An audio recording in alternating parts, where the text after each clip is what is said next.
The Great Lakes region is one of the most active areas in the world for lake effect snow. Lake effect snow develops when cold air flows over the relatively warmer waters of the Great Lakes, for instance, like Lake Michigan. The heat and moisture from the lake transfers to just above the lake. Now that warm, moist air rises, clouds form, and snow begins to fall. When the storm clouds hit the land, you can get narrow bands of snow moving over the same area, putting down inches of snow in one area, and then just a mile or two away, you could actually see sunny skies.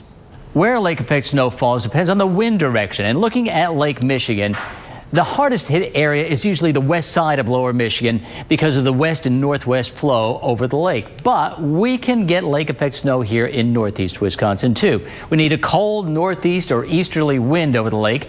Then you get lake effect snow from Door County all the way down to Milwaukee. Lake effect snow can travel far inland. It depends on how strong the winds are. If they're strong enough, Greenbay and the Fox Cities could get lake effect snow. The lake effect snow machine goes from November until the time the lake starts to ice over, usually around February. It closed early this afternoon because of the strike. Now, workers there have petitioned to unionize. They're holding an election on November 29th. The strike coincides with Red Cup Day, when Starbucks gives free reusable cups to customers who order a holiday drink.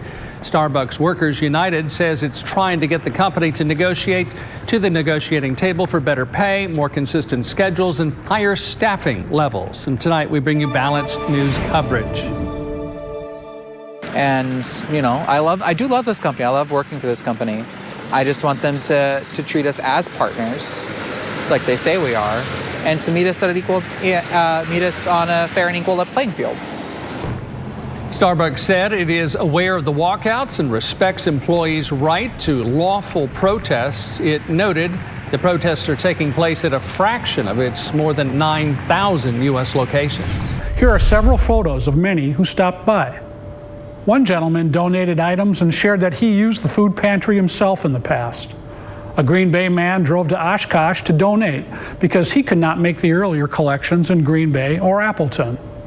One woman who donated came back a second time because a jar of peanut butter she had purchased fell from her bag, and she wanted to be certain she gave everything that she planned to donate.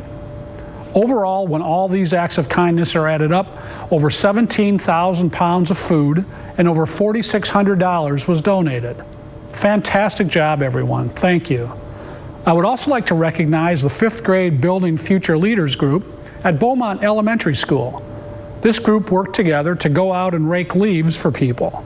They worked together to decide which homes to do, would take turns knocking on the door to hand the owner a letter and to explain what they were up to. And then the group would work together as a team to rake the yard. Awesome job. I would also like to acknowledge the Two Rivers High School Future Business Leaders of America group, who hosted a penny war to benefit burn victims from Pulaski. All in, they raised close to $500. These are great examples of people who are generously demonstrating love for others. Let's continue to encourage one another on toward acts of kindness.